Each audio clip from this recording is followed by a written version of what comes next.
A man isn't working currently, but his wife earns decently in a business.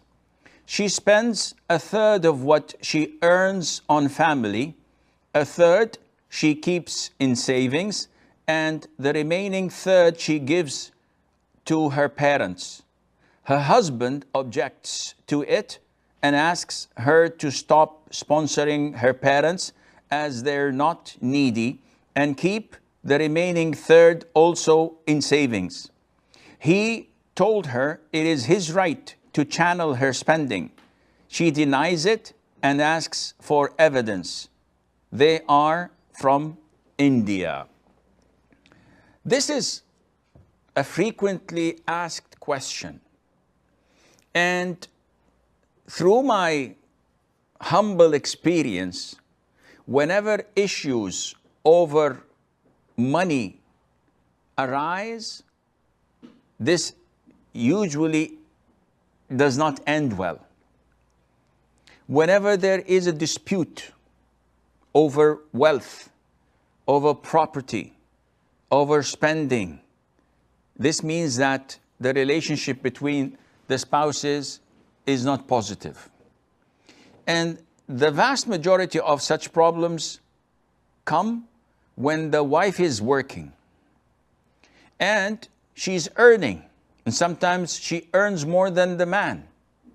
And this is when the man intervenes and wants to have control even on the wife's salary, or to at least have control where she spends her money. And dispute arises. So what's the ruling? First of all, we have to go to the basics. It is not something that is dependent on our logic or our taste or even our culture. No, it's not the way to judge things. In the early 60s and 70s of the previous century, the 20th century, the Muslims were bombarded with movies, TV series, with programs depicting and ridiculing a man with more than one wife.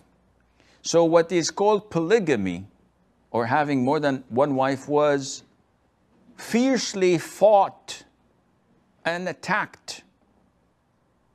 And this changed a lot of the perception and the ideas of the people, to the extent that it became normal for housewives, even in the lands of Islam, born to Muslim parents, living in a Muslim country, it was normal for a woman to say, let my husband go abroad, commit adultery, fornicate, does whatever he wants, and come back to me after a month as my own husband.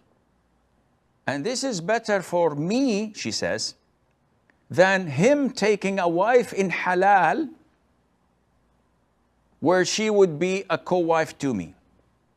Subhanallah, she accepts him to commit adultery, and she turns a blind eye to that, so that he would not get married in halal, as Allah has prescribed for him when there is a need. Likewise, nowadays, we're bombarded through the media, through women movements, you too, me too, we too, he as well, movements, calling for empowerment of women. We have bloggers, we have YouTubers, we have celebrities coming and brainwashing with filth the brains of women, telling them in confidence, you can make a difference. You can be your own decider of how your life goes. You don't need no one. You can be independent. You have your choice. You have your freedom. Your face is your identity. Don't let anyone cover it. Don't let anyone suppress you and hide you and tell you what to do and what not to do. أعوذ بالله من الشيطان الرجيم. If Satan were to come, he wouldn't add anything more. Because all what they're calling people to is to go out of the boundaries of Islam. This is what their actual mission is. Now, some of them, out of courtesy, would probably say, you can do this through the Islamic channels or through the Shariah. How? You want to give women empowerment. You want her to get married without a guardian. You want her to travel without a mahram. You want her to do whatever she wants, take off the hijab, come out in Western clothes, mix with men. Where is Islam? She says, I pray 5 times a day. Why do you cover your hair when you pray? Because Allah told me to cover, and my prayer would be invalid if I prayed without covering my hair. Touché. So why don't you cascade this to the rest of your life? The moral of what I want to say, I don't want to waste your time on such a topic. The people nowadays are bombarding women to be independent. So if you work, then you're independent. You don't need a man. And so many times we hear this. My job is more important than my husband and my kids, because my job gives me empowerment. My husband and children, they'll tie me down, and I would not benefit from that. So if we go back to the basics, we know that this is not the way Islam works. A wife is dependent on her husband. This is the norm. She is obedient to him, and he is the guardian, and he decides almost everything in the household. He decides for the family, for the betterment of their lives, and for them to progress and to move on forward. This is the norm. But there might be exceptions. There might be black sheep in the family. So we have to look at each case by case scenario. Now, as for Zaryab question, if a woman is currently working, let us ask, was this condition stipulated in the marriage contract? Meaning that when you proposed, her guardian or she said, I'd like to have your consent that after marriage, I'll continue to work. And he says, I agree. So they stipulated a condition and he agreed. In this case, he's obliged to allow her to work. Not only that, he has no control over a single penny of what she earns. And he has no right, none whatsoever, to tell her who to spend it on and who not to spend it on. This has to be cleared. Secondly, if the condition was not fulfilled, was not stipulated, they did not ask for it.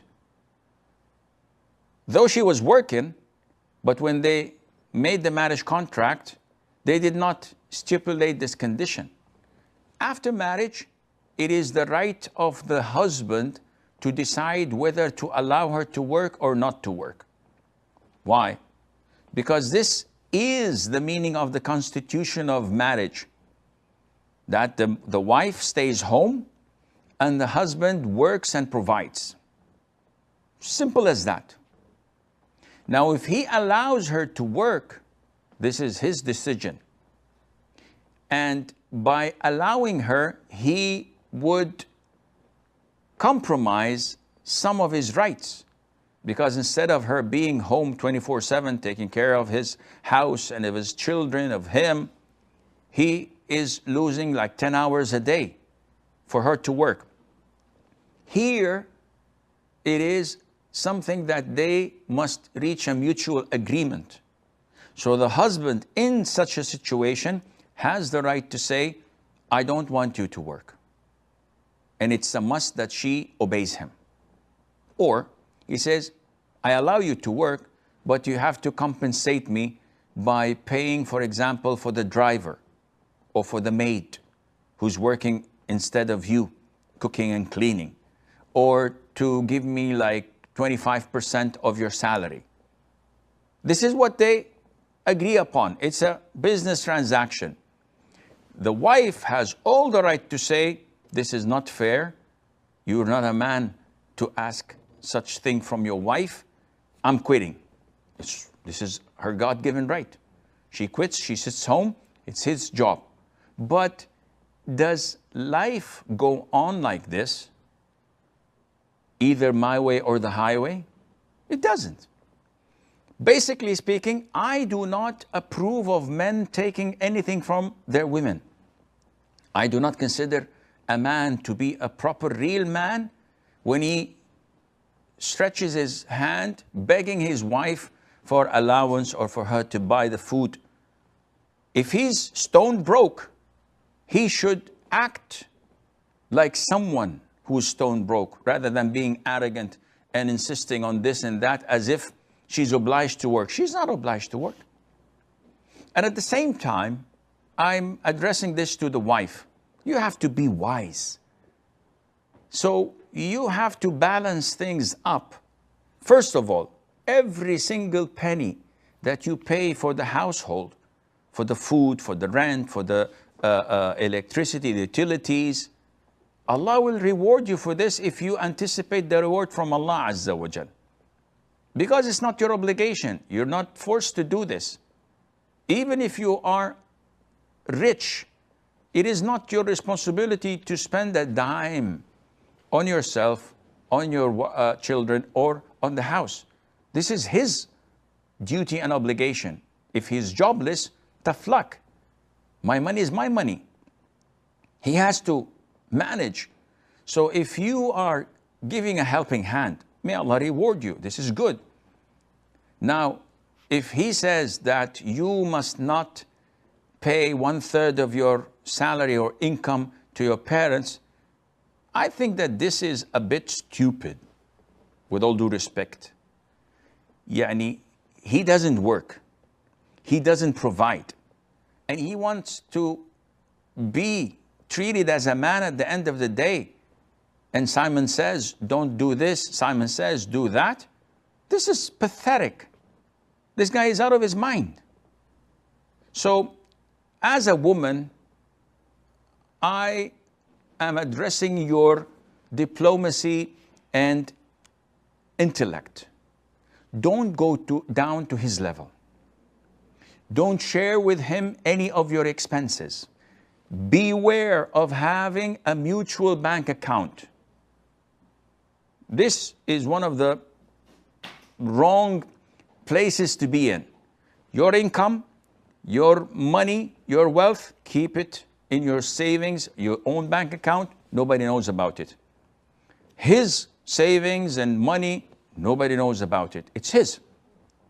But when you share everything that, oh, I got a raise, I got a bonus, my salary was deducted so and so, with him, he tends to get greedy.